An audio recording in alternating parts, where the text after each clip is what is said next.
Bună ziua! Astăzi ne aflăm la grădina domnului Neculai Gheorghiu și a familiei dumnealui.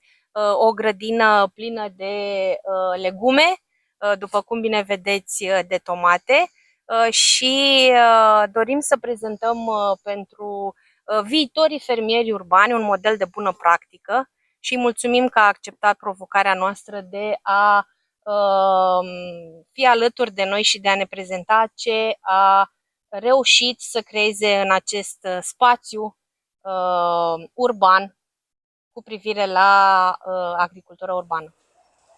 S-a născut din nevoia de a mânca sănătos. Eu am dezvoltat o intoleranță la unele produse care se regăsesc prin legumele din comerț și atunci, vrând nevrând, trebuie să ne producem singuri. Acum 15-20 de ani am început în grădină cu 1, 2, 3 soiuri, 4, 5. Acum 10 ani am construit primul solar undeva la 60 de metri pătrați, care a găzduit vreo 14 soiuri la vremea respectivă, moment după care n-am mai încăput. Că am dezvoltat pasiune pentru tomate și tot s-au adunat soiuri și atunci am reconstruit un solar mai mare, în care găzduiesc în momentul de față 300 de soiuri de tomate. Cum v-a venit ideea asta să faceți această exploatație de 300 de soiuri de tomate? Mie, sincer, mi se pare inimaginabil. N-a fost idee, a fost acumulare în ani de semințe de diferite soiuri, perpetuate an de an colectând semințe și dacă eu, cum să zic, iubesc tomatele, asta este, îmi plac. Pasiunea. Pasiune, gustul de tomată. De la tomată proaspătă până la sosuri de tomate. Ok. Puteți să-mi spuneți un pic despre soiurile acestea pe care le aveți, nu le încrucișați? Nu. Doar mă străduiesc să le păstrez exact soiul respectiv. Autentic. Deci încercăm să protejăm floarea cu săculeți de organța, primul ciorchine de flori, de la cele care știm că vom colecta semințe, protejăm ca să nu existe polenizare încrucișată. Accidental mai apare, nu pot să zic nu, unele... Și ce faceți cu ele? Cu cele care apar accidental? Nu, ce faceți cu tomatele? Tomatele le consumăm în familie, consumă și prietenii noștri. Așa. Și mergeți? Și mergem la festivaluri, la expoziții. Da, ia povestiți-mi un pic despre aceste expoziții la care ați fost și urmează să și mergeți. Prima expoziție, festival de tomate, a fost la Buzău în 2017, apoi 2018, nu s-a mai organizat acolo, s-a organizat la Sibiu, în Dumbrava Sibiului, o locație foarte frumoasă în care ne întâlnim și avem producători de legume. Nu sunt sigurul din țară cu această pasiune. Da. Și ați ajuns cu ele și la Bruxelles? La Bruxelles, da, la Festivalul Internațional de Tomate, Tomatofilia. Am avut o invitație anul trecut, am onorat-o, ne-am prezentat foarte interesant. Bine. Da. Și una din tomatele prezentate acolo, crescută de un prieten de-al nostru, a luat chiar un locul 2. Deci sunt și reușite. Și urmează să plecați în curând la o altă expoziție, da, nu? La Sibiu, în luna august, pe data de 19, avem festival la Sibiu. Foarte, foarte interesant. Spuneați mai devreme că sunt cele 300 de soiuri și în solarul pe care îl aveți sunt aproape 300 de soiuri. Sunt chiar toate...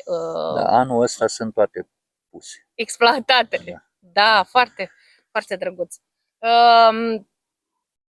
Pasiunea asta se vede că o aveți, dar aveți cumva și, nu știu, ceva formare profesională, cursuri de Nu, nu, nu. specialitate? De specialitate eu sunt electrician automatizări. Ce m-a ajutat automatizarea solarului, iar în rest studiu individual și am prieteni care sunt în horticultură și care mă sprijină cu sfaturi și cu... Colaborați cu alte, Da, colaborez cu cei care cu alți producători. sunt în domeniu și Considerați că e important să existe o bază formală, un studiu? nu neapărat. Important este să ai dragoste de plante. Dacă pleci chiar și de la o ghiveci cu o floare pe balcon, poți cultiva și o tomată pe balcon. Există soiuri de balcon, de soiuri pitice care merg exact ca o... Anul ăsta n-am pusă niciuna, că așa s-a întâmplat, dar există ca și o floare. Da, corect. Pasiunea asta pentru tomate și noi am exploatat-o și avem personal o pasiune pentru tomatele de balcon și exploatăm și noi tot în interes personal.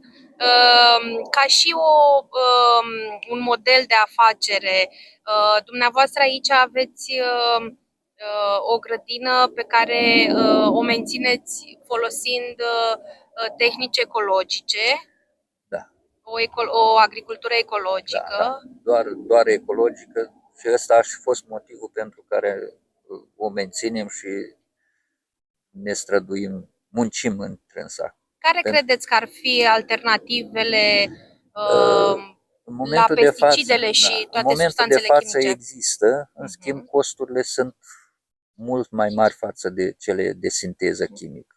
Deci există bacterii care sunt benefice ca insecticid, există pentru sol tratamente, tot pe bacterii, cum ar fi bactospăina,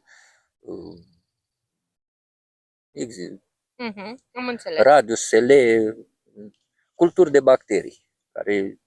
Și beneficiul acestui tip de agricultură se vede și în calitatea produsului Exact. primit. Adică eu îmi permit să iau una și direct de pe rug să mănânc fără să risc nimic.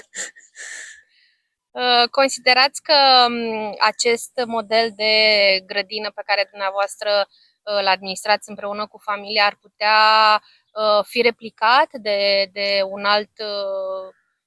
de o altă persoană interesată de a-și deschide un business? Se poate. Oricând se poate. Numai că Ce trebuie? Pasiune, muncă? muncă, multă pasiune, v-am spus, dacă iubește planta, poate să apuce. Dacă nu iubește planta, mai bine nu. Puteți Să să nu ne se dați? aștepte la beneficii din primul Așa. an, din al doilea an. Deci, inițial sunt cheltuieli foarte, foarte mari. Dacă nu, la mine avantajul este că eu lucrez, sunt doar agricultor de sâmbătă, duminică. Mult din salariu se duce sau s-a dus în dezvoltare. Deci cheltuielile inițiale au fost mari și încă sunt. Dar planuri de viitor? Planuri de viitor, fiind să zicem, o afacere de nișă, genul cum am eu, doar merge pe un restaurant un șef bucătar să pună în valoare mai departe valoarea noastră. Asta e foarte bună ca și perspectivă de viitor pentru dezvoltarea unei idei, de unui proiect de această anvergură. Acum puteți să-mi spuneți un pic dacă știți sau dacă ați auzit care ar fi sprijinul pe care autoritățile locale, instituțiile statului îl alocă fermierilor români în a-și deschide o astfel de afacere? Sprijin nu cred că există din partea autorităților. Eu sincer, am vrut să organizez o expoziție în Roma. Cum am rămas cu vrut. Ok, deci nu ați avut susținere. Absolut deloc. Considerați că parteneriatele cu autoritățile publice sau cu orice alt tip Deci, de instituție ar lor, fi dacă nu le iese ceva, nu se face. Ok. Dar aceste parteneriate cu alți producători, în ideea de a exista o cantitate mai mare de producție, de produse care ar putea să fie transformate, revândute către un alt lanț de distribuție. Nu. Deci ce ar merge cum sunt eu, ar merge, de exemplu, o piață volantă. Deci Da. nu piața mare a orașului. Da, corect. Deci organizate săptămânal într-un colț al orașului, piață volantă, în care doar micii producători să vină să-și expună. Da. Sunt orașe în care se organizează așa ceva. Din păcate, în zona la noastră noi, nu prea. Nu, asta este. Dar este o bună perspectivă care poate fi exploatată. Da, pentru că, cum să zic, la noi prețul nu este cel din piață. Adică, sincer, nu pot să vând cu 2 lei, 3 lei kilogramul de tomate. Corect. Pentru că da. nu mi-a chit nici... Așa este. Ce considerați că ar trebui să țină cont un viitor producător, mic producător ca și dumneavoastră, dacă vrea să-și lanseze o astfel de afacere, să-și facă și el o astfel de grădină, atât pentru interes personal, cât și pentru a-l exploata spre vânzare? În primul rând, trebuie să-și asigure pentru el. Și surplusul să caute, cum am spus, restaurante care să accepte să primească o piață volantă în orașul dacă autoritățile sunt interesate și atunci chiar satele, comunele din jur, că sunt destui care... Deci, da, producători la noi sunt într-adevăr. Dar piețele sunt ocupate de altcineva. Asta e realitatea. Din păcate, perspectiva acum e sumbră, dar viitorul noi îl vedem mult mai optimist și noi considerăm că micii producători locali au și ei loc pe piață, pentru că sunt destul de multe persoane interesate de hrana pe care și-o achiziționează și calitatea produsului pe care îl utilizează, ingredientul din hrana principală. Și agricultura ecologică este o agricultură care la noi în țară se practică de foarte mulți ani. Noi nu știam că așa se numea. N-aș numi-o nici ecologică, nici biologică. Nu, deci, e tradițională. Eu aș zice sănătoasă. Și sănătoasă, așa este. Și perspectivele pentru un astfel de business noi considerăm că sunt de bun augur.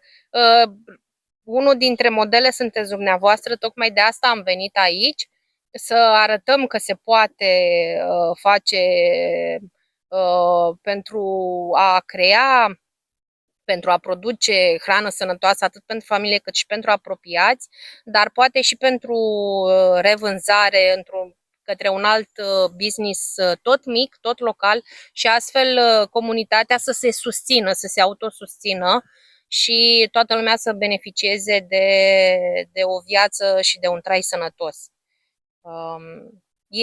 Sunteți un exemplu și vă mulțumim că ați acceptat provocarea noastră de a fi prezenți aici și de a le arăta